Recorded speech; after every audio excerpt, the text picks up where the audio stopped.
Olá pessoal, estamos aqui iniciando mais um podcast nessa campanha que a Unifor já faz há 23 anos, a campanha chamada Dor de Coração.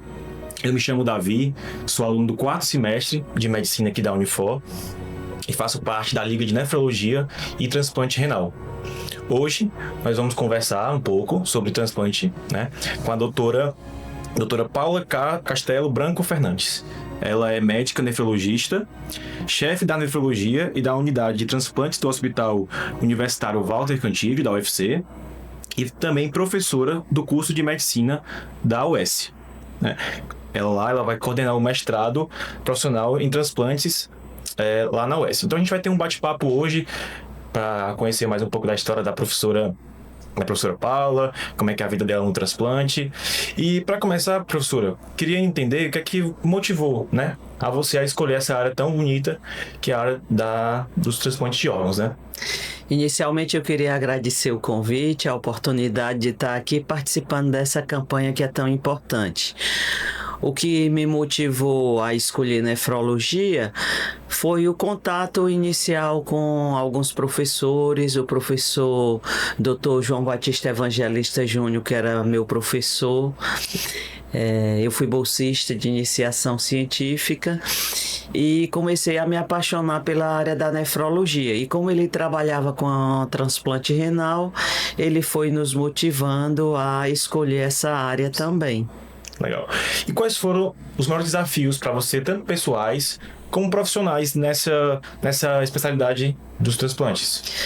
Eu acho que o maior desafio na nefrologia, no transplante, é lidar com o paciente com doença renal crônica. Porque o paciente ele vai passar pelo tratamento de diálise e depois procurar o transplante renal. Então, o maior desafio é que os pacientes são pacientes com doenças crônicas, com várias comorbidades. Sim. E nós temos que aprender a lidar também com todas as alterações psicológicas pelas quais os pacientes passam no enfrentamento da doença renal. Sim. E nesse contexto, de dificuldades dos pacientes com doença renal crônica, existe alguma história que você possa aqui compartilhar com a gente que foi marcante para você, de algum paciente que mudou a forma como você enxergava a vida, até mesmo a medicina? São várias histórias na realidade. Eu sempre digo que cada paciente daria um livro. Tem história de pacientes. Eu não sei se eu devo particularizar ou citar várias situações, Fica à vontade. Assim, pacientes que engravidaram, tiveram filho, as pacientes ficam muito felizes, então é uma coisa que nos motiva a continuar. Pacientes que chegaram para nós dizendo que tinham sido, entre aspas, desenganados. Sim. E aí a gente dá uma nova esperança, diz, olha, existe o tratamento de diálise. Teve um paciente que chegou, eu era muito jovem e o paciente também, recém-terminada da minha residência.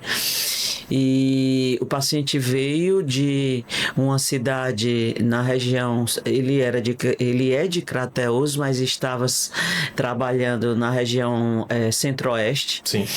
Trabalhava no exército, era sargento. E ele veio de lá, a família toda com ele, eram 4 pessoas e disseram assim, vá morrer no Ceará. Caraca. Então ele disse que a gente deu nova esperança de vida para ele, nova vida. E aí na consulta eu disse, não, é possível fazer o tratamento de diálise. Se você tiver um doador, a gente vai prosseguir com o transplante. E o irmão dele doou o rim e hoje ele tem mais de 20 anos de transplante. Tá vivo, né? Ele casou, tem filhos. Depois ele se aposentou, do exército. Sim. E abriu uma empresa. E então são várias histórias marcantes, de pessoas que se tornaram. Tem um outro paciente, o Geraldo, que se tornou escritor. Ele atualmente está com um projeto de um 3º livro. Caraca, que legal. E ele faz poesias sobre a creatinina, poesia. Então, assim, são muitas histórias marcantes, porque modifica a vida da pessoa. Sim. Tem uma outra família que são 4 transplantados, os filhos já é uma doença familiar. A filha de um deles já é transplantada também. Já tem um filho que agora vai fazer medicina. Que legal. Então são muitas histórias marcantes. Entendi, muito legal, doutora, essa sua partilha. E falando um pouco mais sobre o panorama, né? Como é que tá? A gente sabe que o Brasil, querendo ou não, ainda é uma referência nessa área de transplantes. Como é que a senhora vê na sua prática, no seu dia a dia, como é que tá a situação dos transplantes no Brasil, ainda também comparado com outros países ao redor do mundo? O Brasil, ele tem um grande programa de transplantes, mas nós sabemos que existem diferenças regionais, Sim. regiões com mais dificuldades. Os maiores centros estão no Sudeste e Sul, mas temos também aqui o Nordeste, temos centros fortes e de referência, como aqui no Ceará. Temos também em Pernambuco, a Bahia, que voltou a transplantar e hoje é um centro também importante. Sim. Mas nós temos muitas dificuldades regionais. Mesmo assim, o Brasil tem um grande número de transplantes por ser um país grande, né, com a população grande. Comparado com os países como os Estados Unidos, Austrália e Europa, nós temos essas dificuldades, digamos, dos hospitais também, porque... Infraestrutura, né? Estrutura, temos que ter mais centros transplantadores e capacitados para isso, porque Sim. a incidência da doença renal crônica que precisa dialisar o transplante, ela vai em torno de 200 a 300 pacientes por milhão de população. Sim. Ou seja, um estado como o Ceará, ele vai ter por ano, se nós tivermos 8 milhões de habitantes, multiplicarmos por 2, né? Sim. Nós vamos ter 1.600 pacientes precisando de diálise todo ano. Sim. O que isso é uma coisa assim bem... E não tem infraestrutura suficiente para... Não tem infraestrutura suficiente. Enquanto a incidência da doença renal varia entre 200 e 300 novos pacientes por milhão, Sim. a transplantação vai em torno de 23, 25 pacientes por milhão. Então essa conta realmente nunca fecha. Sim. Fora que esses números são subestimados. E a prevalência, que é aqueles que estão dialisando, é muito maior, né? E também com o envelhecimento da população, com o aumento do número de diabéticos. Sim. Provavelmente nesse século vão ser 51 milhões de diabéticos no Brasil, e a gente sabe que é uma doença que pode levar à doença renal crônica, à hipertensão também. Exatamente. Então, o desafio é grande. Aqui, falando de Ceará, a gente tem esse serviço de transplante renal no HU apenas, ou também tem outro hospital? Nós temos em outros hospitais. Os dois maiores serviços é o Hospital Universitário, Walter Cantídio, e o Hospital Geral de Fortaleza. HGF, né? Isso, HGF. São os dois maiores serviços, são centros de referências. Isso, os programas pelo SUS, né? Sim.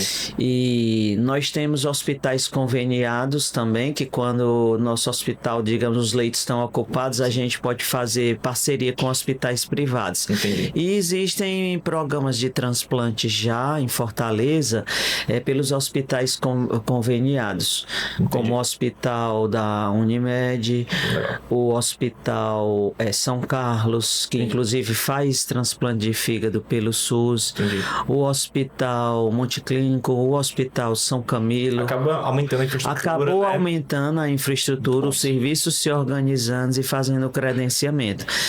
Porque antes todos os pacientes que tinham convênio de saúde, eles transplantavam nos nossos próprios hospitais, pelo SUS. Sim.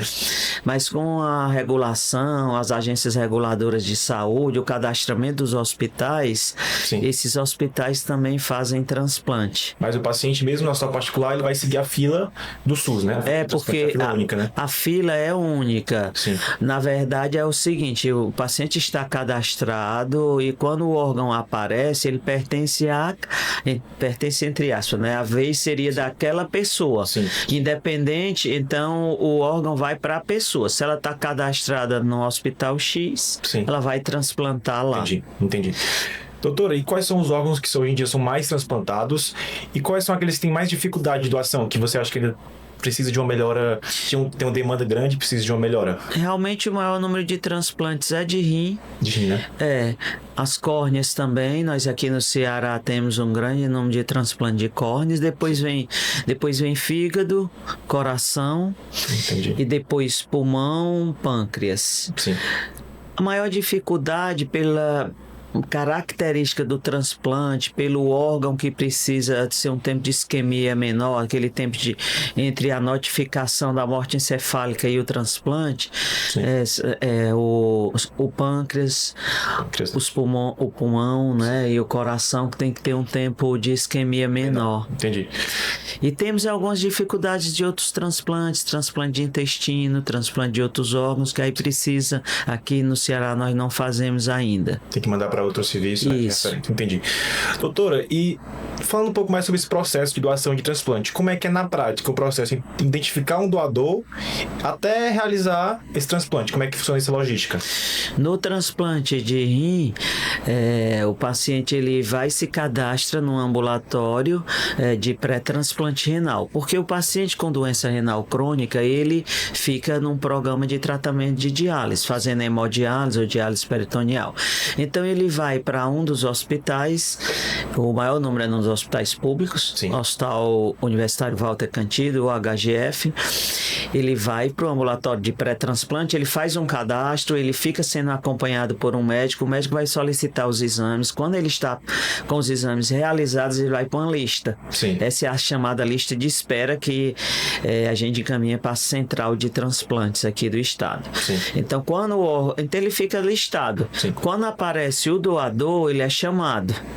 Quando ele é chamado, ele vai para o hospital. Está havendo um transplante agora, né? Daqui a pouco vai começar. Então, ontem, o doador foi chamado, os receptores, o doador foi notificado, né? Foi feita a notificação, os receptores foram chamados, porque sai uma lista com os 15 primeiros e os quatro, como são 2 rins, né?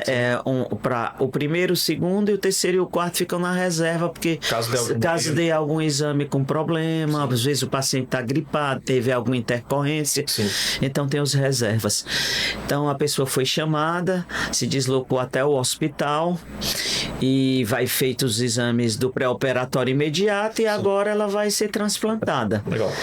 Então o órgão ele é captado pelas equipes, ele é colocado numa solução de perfusão para mantê-lo. No caso do rim, ele pode ficar até 24 horas e se tiver uma máquina de perfusão, até 48 horas. Entendi. Doutor, e como é que você analisa os principais fatores que ainda impedem o aumento da doação? É uma coisa mais de informação da população ou é uma coisa mais realmente estrutural, logística do SUS? O que é que você acha que ainda falta muito para aumentar esse número de doações? Para aumentar a doação, eu acho que é a sensibilização da população mesmo, Sim. né? Ainda existe muito tabu, receio de doar. Então, quando nós fazemos as campanhas, tem um grande aumento do número de doações. Sim. Mas aí depois tem alguns períodos em que há poucas doações. Entendi. O Ceará, de um modo geral, é uma população sensibilizada para doação e isso é uma coisa boa.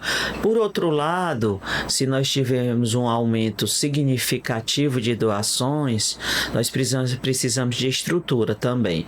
Mas quando a gente não pode fazer aqui, a gente encaminha o órgão para outros estados. Serviço, né? Para outros serviços. Doutora, e fale um pouco para nossos ouvintes, por que é tão importante a família estar ciente da vontade do doador de doar? Porque a gente sabe que quando ocorre falecimento, tem que ter uma autorização, né? Isso. Como é que funciona esse processo? O importante é que a pessoa, todos nós, né, digamos para os nossos familiares, olha, eu gostaria de ser um doador numa eventualidade de uma morte encefálica. Sim. Porque aí a família já fica ciente. Isso porque no momento que a pessoa está em morte encefálica, a família vai ser abordada. Sim. Então, se a família não doar, a gente não prossegue com a captação e com o transplante. A gente respeita a vontade da família. Existem países onde os órgãos pertencem ao Estado, ou seja, é compulsório, é obrigatória a doação, mesmo que a família não queira. Mas é uma coisa cultural, já tá, eles aceitam. Sim. Mais do que nós, digamos assim. Né? Entendi. É grande essa taxa de famílias que não aceita ou... Varia muito, mas pode ter uma... Eu não sei em termos percentuais atualmente, né, se a gente colocar estatisticamente falando, mas quando a família é abordada, existe ainda sim uma taxa de recusa. Eu não sei se ela chega a 10, 20% aqui. Sim. Não é tão Não é tão prevalente, grande, né? não é tão grande. Acho que já né? foi maior, talvez. Já foi maior. Entendi.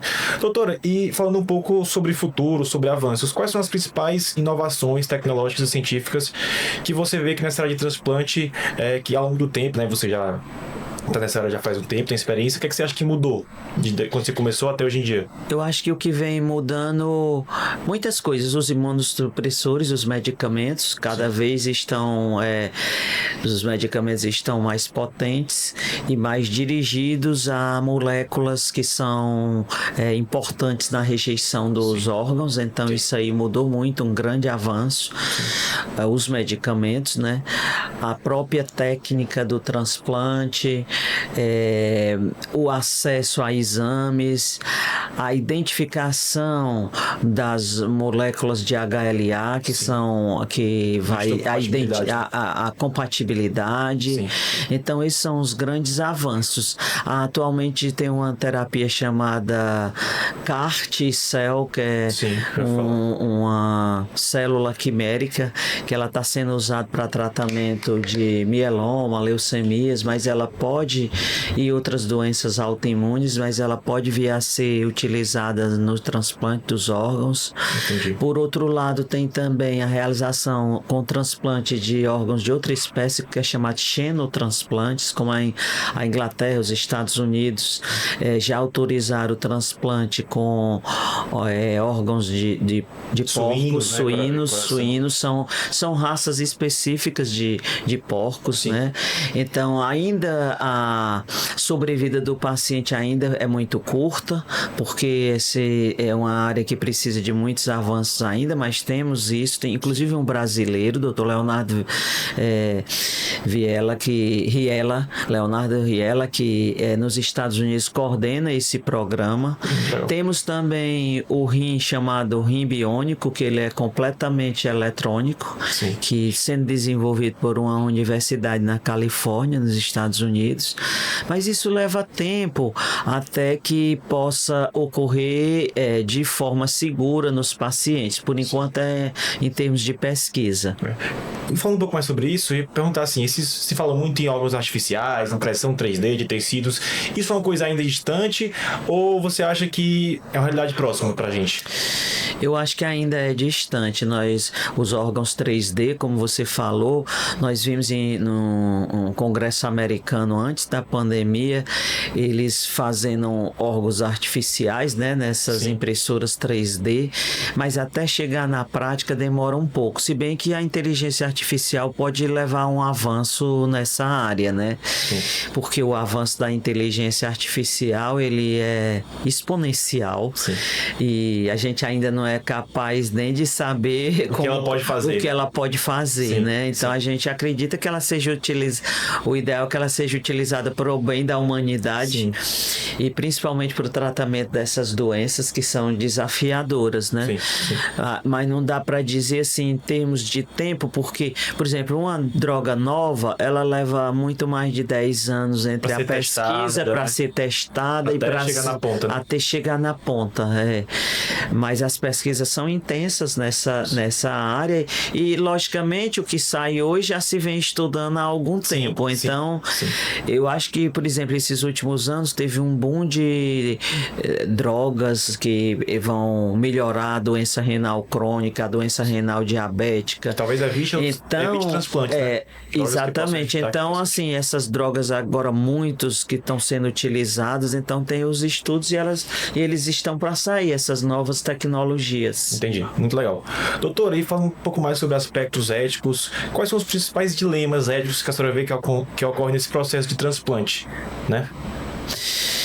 Não, na verdade, assim, nós estamos constantemente nessas discussões éticas, por exemplo, na questão da morte encefálica, que a população às vezes não entende o que é, pensa que é doador, por exemplo, encontrado na rua que pode fazer a doação e não é um processo da morte encefálica. Nós temos todos os princípios da bioética, mas, por exemplo, um doador bem jovem doar para um doador mais idoso, são princípios éticos. Claro, ou então critérios, doador criança vai doar para a criança. Sim. Isso aí são critérios éticos utilizados. Paciente, no caso do paciente renal, que não tem por onde fazer diálise mais, não, tem uma falência dos vasos, Sim. então ele vai para uma lista de urgência. Entendi. Isso aí é uma situação que todos acatam, não existem dúvidas, porque senão ele vai morrer se ele não fizer o transplante. Então todas essas questões, elas estão envolvidas. Eu acho que nós que moramos num país com a desigualdade socioeconômica muito grande, os dilemas éticos maiores são nos doadores vivos. Sim, como é que funciona isso? Porque o doador vivo, no nosso serviço, que é o Hospital Universitário Walter Cantídio da UFC, nós só aceitamos doadores que são familiares até 4º grau e não aceitamos doadores que não sejam com familiares, a não ser quando é marido para mulher para o marido. Sim, mas sim. Que é comum essa doação de pacientes vivos? Não, hoje ela tem um número bem menor, reduzido, né? Porque nós temos, graças a Deus, um programa de transplante com doador falecido bem forte, bem estruturado, bem robusto. Sim. Então, o número de doadores, de transplante com doadores vivos, hoje ele é bem menor, menos de 5% do total dos transplantes que a gente faz no ano. Entendi. Doutora, e você comentou que ainda existe muita desigualdade, né, aqui entre o Sudeste, o Sul, aqui com o Nordeste. O que é que você acha que a gente poderia ser feito para diminuir essas desigualdades? Seria mais uma questão mesmo de investimento do governo? Eu acho que é questão de investimento, de treinar e capacitar as equipes. Sim. Por exemplo, nós temos médicos que vêm fazer a residência aqui e voltam para suas regiões. Sim. Isso é muito importante. Nós temos ex-residentes nossos que voltaram para Belém, Macapá, Sim. Rio Branco. Sim. Tem uma ex-residente nossa que está lá em Rio Branco, que está estruturando um serviço de transplantes. Legal. Às vezes só tem um nefrologista na região. Sim. Então é importante essa capacitação dos centros, dos Sim. hospitais e dos profissionais. Sim. Eu estou falando na área renal, mas lógico nas outras áreas também. Para o transplante de pulmão, transplante de coração, transplante de fígado, né? Entendi. Então, assim, é muito importante que o governo continue dando o suporte para as equipes transplantadoras, treinando equipes. Sim. E dando condições aos hospitais. Entendi. E falando da sociedade, né? O que é que a gente, como que não é médico, que não trabalha nesse serviço, as pessoas que estão nos assistindo, podem fazer para ampliar o número de doadores? Tem algo que possa ser feito? Eu acho que o mais importante é sensibilizar a população. É o que eu queria dizer para a população que está nos ouvindo, nos assistindo, que se sensibilizem e doem os órgãos, avisem para os seus familiares que são doadores. Sim. Porque uma pessoa, eu sei que no momento de morte encefálica a pessoa está fragilizada. Sim. Por exemplo, teve um doador bem jovem, recente, de 21 anos, uma criança de 3 anos. Geralmente são situações traumáticas pelas quais a família passa, mas naquele momento, se ela fizer uma doação, imagine quantas pessoas vão ser beneficiadas. 2 córneas, Sim. 2 rins. Você comentou, né, que outra vida um coração, renasce, né? 5, o fígado, 6, 2 pulmões, 8, Sim. o pâncreas, 9. Sim.